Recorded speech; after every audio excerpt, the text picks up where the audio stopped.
एक भाषण में बोले, एक टीवी इंटरव्यू में बोले क्या है मिर्जा, कुछ नहीं है मिर्जा, पार्टी बदल लेते हैं, इधर बदल लेते हैं, इसके दादा बदल लेते थे, इसने बदल ली, फिर परी पार्टी कर दी। दलाली टाइप की चल रही है। हमारे नेता आज भी आपके जो यहाँ पे विधायक हैं वो बीजेपी के साथ में मिलकर के और विधायक बने। आज जो सांसद हैं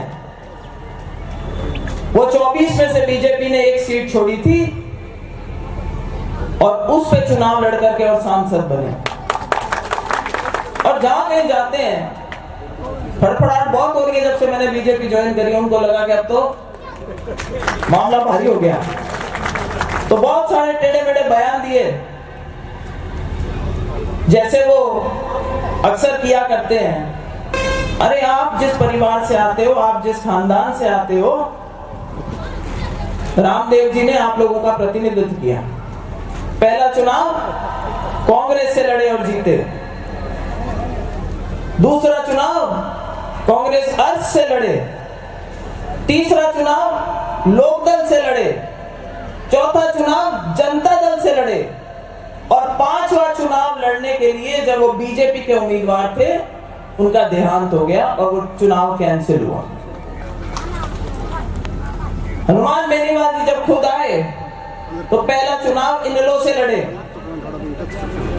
उसके बाद बीजेपी से विधायक रहे, फिर निर्दलीय चुनाव लड़े। मेरे सामने जब बात करते हैं कि इतनी बार तो हरा दिया, बार बार क्या हराता रहूंगा, यही मेरा काम रह गया। भाई साहब चुनाव तो आपने 2 लड़े हैं। 2014 में आप दलालियां खाने के लिए निर्दलीय लाए थे चुनाव ताकि ज्योति मिर्धा के वोट बढ़ सके और कहीं ऐसा नहीं हो ज्योति मिर्धा चुनाव जीत जाए, पर आपकी तो जमानत जब्त हुई थी, तो जीते तो सीआर साहब थे उस टाइम।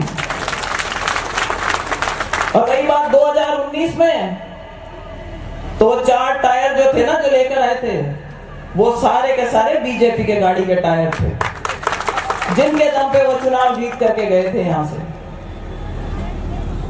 फिर उनको लगा तो गड़बड़ हो गई, बीजेपी का तो भीड़ू बनने में अब कोई फायदा नहीं है, क्योंकि राजस्थान में जो सरकार है वो गहलोत साहब की है, और अपने जो छोटे बड़े मोटरसाइकिल छुड़वाने के और अपने टोल फ्री कराने का और किसी को छोटे मोटे जो पुलिस में काम चलते रहते हैं, बोले ये काम तो रुक गए, अब क्या करें। तो उन्होंने कहा काम नहीं चलेगा। जितने में जो हमारी सरकार थी वो 2 हिस्सों में बढ़ गई और एक टांग पे आ गई। सरकार गिरती सी दिखी तो लपक करके बीजेपी का दामन छोड़े हुए अपने 3 एमएलए को लेकर के और गहलोत साहब के चरणों में जाकर के पड़ गए कि साहब आप चिंता मत करो, आपकी सरकार अगर हिलेगी ना तो वोट मैं दूंगा। तो कभी तो कहते हैं कि मैं सहयोग करने गया था सचिन पायलट जी का, कभी कहते हैं कि मैं सहयोग करने गया था अशोक गहलोत जी का, और अब बड़ा दम भरते हैं मैं वसुंधरा जी के साथ नहीं, मैं अशोक गहलोत जी के साथ नहीं, मैं तो अपने हिसाब से चुनाव लड़ूंगा। तो आज उन्हीं के क्षेत्र में, उन्हीं के जिसको कहते हैं कर्म भूमि में मंच के माध्यम से ज्योति मिर्धा ये चुनौती देती है कि कांग्रेस और बीजेपी के साथ घालमेल करे बिना आओ और मैदान में चुनाव लड़ो।